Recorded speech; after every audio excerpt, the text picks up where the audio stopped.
ما بعد اعوذ باللہ الرجیم بسم اللہ الرحمن الرحیم وعن ابی سعید رضی اللہ تعالی عنہ قال قال رسول اللہ صلی اللہ تعالی علیہ وسلم لتتبعن سنن من قبلکم شبرا بشبر وذراعا بذراع حتی لو دخلوا جورت تبعتموهم قیل یا رسول اللہ الیہود والنصارى قال فمن متفق علیہ ان اللہ وملائکتہ یصلون علی النبی یا ایہا الذین آمنوا صلوا علیہ وسلموا تسلیما الصلاۃ والسلام علیک یا سیدی یا رسول اللہ وعلی آلک وصحبک یا حبیب اللہ الصلاۃ والسلام علیک یا سیدی یا رسول اللہ وعلی آلک وصحبک یا حبیب اللہ۔ حضرت ابو سعید خدری رضی اللہ تعالیٰ عنہ سے مروی ہے، فرماتے ہیں حضور صلی عالم صلی اللہ تعالی علیہ وسلم نے ارشاد فرمایا، تم سے پہلی قومیں جن جن راستوں پر چلی تم بھی انہی راستوں پر چلو، ان کے پاؤں پر پاؤں رکھو گے، ان کے قدموں کے نشانات ہیں، ان پر پاؤں رکھو گے، بالست اور ہاتھ یعنی کوئی جگہ خالی نہیں ہے، جہاں انہوں نے ہاتھ رکھا جہاں انہوں نے قدم رکھا تم بھی رکھو گے، حتیٰ کہ اگر تم سے جو پہلے تھے وہ کسی گو کی بل میں، جو گو کی کھوڈ ہوتی ہے، گو کی بل میں داخل ہوئے تم بھی داخل ہوگے۔ صحابہ کرام نے عرض کی یا رسول اللہ کیا آپ یہ فرما رہے ہیں کہ ہم وہی کریں گے کام جو یہودی اور عیسائی کرتے ہیں؟ تو حضور صلی اللہ علیہ وسلم نے فرمایا ہاں، اور کس کی طرف اشارہ ہو سکتا ہے؟ انہوں نے جو حرکتیں کی، بڑے ظلم کیا یہودیوں نے، انہوں نے اپنے انبیاء پہ بھی ظلم کیا۔ حضرت موسیٰ علیہ السلام ان کو لے کر جب وہ کوئی دور پر گئے، ان کو نیچے کھڑا کیا اور خود اللہ تعالیٰ کی بارگاہ میں حاضر ہونے کے لیے گئے تو انہوں نے پیچھے ایک بچڑے کا خدا بنا لیا، بڑی عجیب و غریب باتیں انہوں نے کی۔ تو حضور صلی اللہ علیہ وسلم نے فرمایا تم بھی ان کی نقل کرنے سے باز نہیں ہوگے، جو وہ کرتے رہے تم بھی وہ کرو گے۔ اس حدیث پاک متفق علیہ ہے، امام بخاری نے بھی اس کو روایت کیا ہے۔ امام صلی اللہ علیہ وسلم یذهب الصالحون الاول فالاول وتبقى خفالة كخفالة الشعير بالتمر لا يباليهم الله بالة، رواه البخاری۔ دل چڑی رہ جائے گی، آپ کو چیز استعمال کرتے ہیں نیچے جو ہے نا وہ اس جو چیز آپ استعمال کر رہے ہیں اس کا جو سب سے کم درجے کا چیز ہوتی ہے وہ نیچے رہ جاتی ہے، اس کو تلچھٹ کہتے ہیں۔ جس طرح جو یا کھجور کا تلچھٹ جائے جس سے نیچے رہ جاتا ہے، ایسے ہی لوگ پیچھے رہ جائیں گے۔ یہ کون سے ہوں گے؟ جن کی اللہ تعالیٰ کو کوئی پرواہ نہیں ہوگی۔ صاحب آپ لگا رہے نا کہ ایک زمانہ وہ بھی تھا جس میں صدیق اکبر بھی تھے، فاروق اعظم بھی تھے، عثمان غنی بھی تھے، حضرت قرار بھی تھے، اشرف مبشر بالجنت بھی تھے، وہ بھی زمانہ تھا۔ اور ہمارا بھی زمانہ ہے جس میں ہم چن کے لوگوں کو قوم کی عدالت کا سلسلہ ٹھیک کرنے کے لیے مقرر کرتے ہیں، 16 لاکھ روپے مہینے کی تنخواہ دیتے ہیں، اور وہ بھی قوم کے پیٹ میں خنجر گھومنے سے باز نہیں آتے، جن کو قوم کے دفاع کا ذمہ دار بناتے ہیں، ان سے اس سے بھی زیادہ خرچہ ہوتا ہے، وہ بھی ایسے ہی کرتے ہیں۔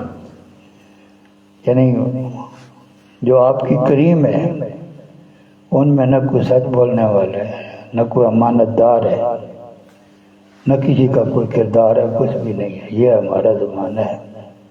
اور ایک زمانہ وہ تھا جس میں صدیق بھی تھے، جس میں فاروق بھی تھے۔ تو اللہ تبارک و تعالیٰ جو نیک بندے ہیں ان کو پہلے اٹھا لے اور پیچھے دل چٹی رہ جاتا ہے۔ وہ مریں یا جئیں اللہ تعالیٰ کو اس کی پرواہ۔ یہ الفاظ ہیں کسی کے پاس، یہ اس لیول کے لوگ ہیں کہ اللہ تبارک ان کو وہ مریں، ان کو تکلیف ہو یا جو کچھ بھی ہو، اللہ تعالیٰ رحیم کریم ہے، وہ کرم فرما دیتا ہے۔ لیکن اللہ تعالیٰ انہوں نے ایسا کوئی کام نہیں کیا ہوتا کہ اللہ تعالیٰ کو جو ہے وہ ان کی پرواہ ہو کہ وہ ان کے ساتھ یہ ہو گیا۔ تو جو اللہ والے ہوتے ہیں، جو اللہ تعالیٰ کے نیک بندے ہوتے ہیں، وہ اگر حدیث پاک ہے کہ جو اللہ من عاد لی ولیًا فقد آذنتہ بالحرب، یہ حدیث قدسی ہے، جو میرے کسی دوست کے ساتھ دشمنی رکھتا ہے میں اس کو جنگ کا چیلنج دیتا ہوں۔ جو میرے کسی دوست کے ساتھ، میرے کسی ولی کے ساتھ دشمنی رکھتا ہے میں اس کو جنگ کا چیلنج دیتا ہوں۔ تو ان کے ساتھ جو دشمنی کرتا ہے اللہ تعالیٰ کیا وہ خاموش نہیں بیٹھتا۔ لیکن جو ایسے لوگ جو جن کی نمازیں بھی پوری نہیں ہیں، روزے بھی پورے نہیں ہیں، اخلاق بھی پورا نہیں ہے، معاملات بھی پورے نہیں ہیں، ان کے ساتھ جو کچھ ہو جائے اللہ تعالیٰ کو اس کی پرواہ کوئی نہیں ہوتی۔ اس حدیث پاک کو امام بخاری نے روایت فرمایا۔ وعن ابن عمر رضی اللہ تعالی عنہما قال قال رسول اللہ صلی اللہ علیہ وسلم اذا مشت امتی المتحتیا وخدمتهم ابناء الملوک ابناء فارس وروم صلت اللہ شرارها علی خیارها رواہ الترمذی وقال ھذا حدیث غریب۔ حضرت عبداللہ ابن عمر رضی اللہ تعالیٰ عنہ سے مروی حضور صلی اللہ تعالیٰ وسلم نے ارشاد فرمایا، جب میری امت اکڑ اکڑ کر چلنا شروع کر دے گی، سینہ پھیلا کر بازو پھیلا کر چلنا شروع کر دے گی، اور جب بادشاہوں کی اولاد ان کی خدمت کرے گی، مسلمانوں نے اپنے ارد گرد کے تمام علاقے فتح کیے اور ان کے جو بادشاہ تھے، جو ان کے امراء تھے، ان کی اولادیں جو ہے وہ مسلمانوں کے غلام اور لونڈیاں بن کر آئیں، تو انہوں نے خدمت ہی کرنی تھی۔ تو حضور صلی اللہ علیہ وسلم اس سچویشن کو وقت سے پہلے بیان فرما رہے ہیں۔ یہ ایک قسم کی پیشین گوئی ہے اور حضور صلی اللہ علیہ وسلم کا معجزہ ہے کہ جب میری امت اکڑ اکڑ کر چلے گی اور بادشاہوں کی اولادیں ان کی خدمت کریں گی تو پھر کیا ہوگا؟ اللہ تبارک و تعالیٰ ان کے جو برے لوگ ہیں ان کو اچھوں پر مسلط فرما دے گا۔ اچھے لوگ جو ہیں وہ اگر حکومت میں ہوں، اختیار ان کے ہاتھ میں ہو، تو وہ سارے ملک کو جنت بنانے کی کوشش کرتے ہیں، اور برے لوگوں کے اگر ہاتھ میں آ جائے تو وہ تو دوزخ بنانے کے بغیر کر ہی کوئی نہیں سکتے۔ ان کو دیکھنی نہ ان کے پاس جو ہے وہ استطاعت ہوتی ہے اور نہ ان کو توفیق ہوتی ہے۔ تو حضور صلی اللہ علیہ وسلم نے فرمایا جب یہ تبدیلی آئے گی، حالات بدل جائیں گے، لوگ جب عاجزی ختم ہو جائے گی، لوگ زمین پر چلیں گے تو اکڑ اکڑ کر اپنی میں کو ظاہر کرنے کی کوشش کریں گے، اور بادشاہوں کی اولادیں ان کی خدمت کریں گی، تو اس کیفیت میں پھر اللہ تعالیٰ اپنا کام کرے گا۔ جو اچھے لوگ ہیں ان کی طاقت ختم ہو جائے گی، برے لوگ زیادہ طاقتور ہو جائیں گے، اور وہ اچھے لوگ جو ہے وہ ان کی مرضی کے مطابق چلنے پر مجبور ہو جائیں گے۔ اس حدیث پاک کو امام ترمذی نے روایت کیا اور اس کو حدیث غریب قرار دیا۔ وعن حذیفہ رضی اللہ تعالی عنہ ان النبی صلی اللہ تعالی وسلم قال لا تقوم الساعة حتى تقتلوا امامکم وتجتلدوا بأسیافکم ویرثوا دنیاکم شرارکم۔ رواہ ترمذی۔ حضرت حذیفہ رضی اللہ تعالیٰ عنہ سے مروی ہے، فرماتے ہیں حضور صلی اللہ تعالی وسلم نے ارشاد فرمایا جب تک کچھ کام نہیں ہوتے اس وقت تک قیامت نہیں آئے گی۔ قیامت کے قائم ہونے سے پہلے انسانوں میں کچھ تبدیلیاں ہونا ضروری ہے، وہ پہلے تبدیلیاں ہوں گی اس کے بعد قیامت ہوگی۔ پہلے کیا ہے؟ تم اپنے امام کو قتل کرو گے۔ تو مسلمانوں نے حضرت عثمان غنی رضی اللہ تعالیٰ عنہ کو قتل کیا، مسجد نبوی کے اندر قتل کیا۔ اس حالت میں قتل کیا کہ حضرت عثمان غنی رضی اللہ تعالیٰ عنہ جو ہے وہ قرآن حکیم پڑھ رہے تھے اور ان کا خون جو ہے وہ قرآن حکیم کے صفحات پر گرا تھا۔ یہ حضرت عثمان غنی رضی اللہ تعالیٰ عنہ صرف مسلمانوں کے امام ہی نہیں تھے، یہ حضور صلی اللہ علیہ وسلم کی یکے بعد دیگرے دو صاحبزادیوں کے خاوند تھے، اس لیے ان کو ذو النورین کہا جاتا ہے، دو نوروں والا۔ اور اللہ تعالیٰ نے ان کو دولت دی تھی اور انہوں نے دولت جو ہے وہ پانی کی طرح اسلام کی خدمت میں لٹائی تھی۔ کئی اونٹ جو ہے وہ حضور صلی اللہ علیہ وسلم کی امت کی ضروریات کو پورا کرنے کے لیے انہوں نے حضور صلی اللہ علیہ وسلم کی خدمت میں پیش کی، تو ان کو قتل کر دیا قوم نے۔ اس کے بعد مسلمانوں کے حالات حضرت عثمان غنی رضی اللہ تعالیٰ عنہ کے قتل کے بعد جو تھا اس تاریخ اسلام میں اس کا رنگ ہی مختلف ہو گیا۔ تو جب تک تم اپنے امام کو قتل نہیں کرتے اور خود ایک دوسرے کے خلاف تلواریں نہیں کھینچتے، اور جب تک تمہارے جو دنیاوی معاملات ہیں ان پر جب تک شریر لوگوں کا قبضہ نہیں ہوتا، تم امام کو قتل نہیں کرتے، آپس میں ایک دوسرے کے خلاف تلواریں نہیں کھینچتے، اور جب تک برے لوگ تمہارے دنیاوی معاملات پر قابض نہیں ہوتے اس وقت تک قیامت نہیں آئے گی۔ پہلے اللہ تعالیٰ تمہیں یہ تبدیلیاں دکھائے گا، اس کے بعد قیامت جو ہے وہ قائم فرمائے گا۔ وآخر دعوانا الحمدللہ رب العالمین۔ اس حدیث پاک کو امام ترمذی نے روایت فرمایا۔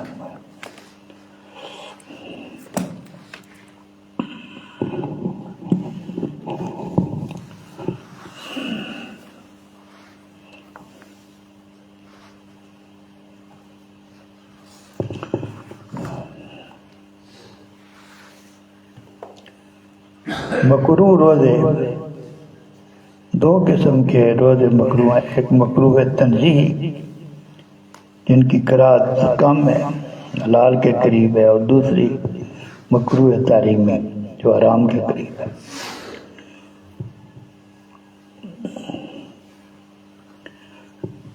اگر کوئی آدمی 10ویں محرم کو روزہ رکھتا ہے اور 7 نویں کو نہیں رکھتا، 10ویں محرم کا روزہ 9ویں کو ساتھ ملا کر یہ سنت ہے، یہ سنت ہے۔ اور اگر کوئی آدمی اکیلے 10ویں کا روزہ رکھتا ہے تو یہ مکروہ تنزیہ ہے۔ کیوں؟ 10ویں روزے جو روزہ رکھے گا ایک وہ یہودیوں کے ساتھ مشابہت ہو جائے گی، یہودی رکھا کرتے تھے، اور حضور صلی اللہ علیہ وسلم کا معمول یہ تھا کہ کوئی کام ایسا نہیں کرتے تھے جو کسی دوسری جو گزری ہوئی قومیں ان کی نقل قرار پائے۔ حضور صلی اللہ علیہ وسلم نے ان سے فرمایا تھا ہم بھی 10 محرم کو روزہ رکھیں گے کیونکہ حضرت موسیٰ علیہ السلام سے ہمارا تعلق تمہارے تعلق سے زیادہ ہے، لیکن تمہاری نقل نہیں کرے کہ تم 1 روزہ رکھیں، ہم 2 رکھیں گے، ہم 9 اور 10 کو روزہ۔ تو اگر جو آدمی صرف 10 کو روزہ رکھتا ہے وہ یہودیوں کی مشابہت ہو جاتی ہے، اس لیے وہ مکروہ۔ اسی طرح یہ تو مکروہ تنزیہی ہے، اور جو روزہ مکروہ تحریمی ہے وہ 2 عید کے 2 دن جو ہیں، یکم شوال کو اور 10 ذوالحج کو، ان دنوں میں روزہ رکھنا مکروہ ہے، تحریمی ہے، حرام کے قریب ہے۔ 11، 12 اور 13 ذی الحج، 10 ذی الحج کو دین عید کا دن ہے۔ 11، 12 اور 13 ذی الحج کو ایام تشریق کہتے ہیں، ایام تشریق کہتے ہیں۔ ان ایام تشریق کے روزے جو ہیں یہ بھی مکروہ تحریم ہے، یہ بھی مکروہ تحریم ہے۔ اسی طرح جمعے کو روزے کے لیے خاص کرنا، اگر آپ ایام بیت کے روزے رکھتے ہیں تو جمعہ درمیان میں آ جاتا ہے، وہ مکروہ نہیں ہوگا۔ لیکن اگر آپ خاص کہتے ہیں اور جمعہ میں روزہ رکھوں گا تو ایسا کرنا مکروہ ہے، کیونکہ یہ عید کا دن ہے، عید والے دن روزہ رکھنا جو وہ مکروہ ہوتا ہے۔ اسی طرح ہفتے والے دن، ہفتہ یہودیوں کا دن ہے، اس دن کو، ہفتے کو بھی روزے کے لیے مخصوص کرنا یہ بھی مکروہ ہے۔ کچھ اور یوم نوروز ہے، یوم مرجان ہے، یہ دوسری قوموں کی عید کے دن ہے، ان دنوں میں بھی روزہ رکھنا جو ہے مکروہ ہے۔ لیکن اگر کوئی آدمی جو ہے وہ اس کی اپنی ایک روٹین ہے، یا میں بیت کے روزے رکھتا ہے یا اور کچھ روزے رکھتا ہے، ان میں یہ دن آ جاتے ہیں تو پھر روزہ رکھنا جو ہے مکروہ نہیں ہوگا۔ صوم وصال یہ ایسی چیز ہے جو حضور صلی اللہ علیہ وسلم خود کام کیا کرتے تھے، صحابہ کرام سب کو منع فرما دی۔ آپ ایک روزے کے بعد روزہ افطار کیے بغیر دوسرا روزہ رکھ لیتے تھے، شام تک روزہ رکھا تھا، افطار کچھ نہیں کیا، رات کو کچھ نہیں کھایا، دوسرے دن کا روزہ ساتھ رکھ لیا۔ لیکن حضور صلی اللہ علیہ وسلم نے صحابہ کرام کو اس سے منع فرمایا۔ صحابہ کرام نے کہا یا رسول اللہ خود تو یہ کام آپ کرتے ہیں، ہمیں منع فرماتے ہیں۔ تو حضور صلی اللہ علیہ وسلم نے جملے جو فرمائے تھے وہ ذہن میں رکھنا کام آئیں گے۔ آپ نے پوچھا تھا ایکم مثلی، تم میں کون میری مثل ہے؟ ابھی تو عند ربی، میں تو رات اپنے رب کے پاس گزارتا ہوں، یطعمنی و یسقینی، وہ مجھے کھلاتا بھی ہے پلاتا بھی ہے۔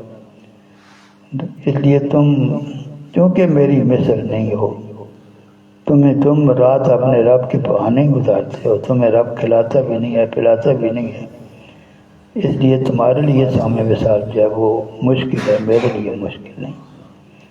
تو صوم وصال جو ہے یہ مکروہ ہے۔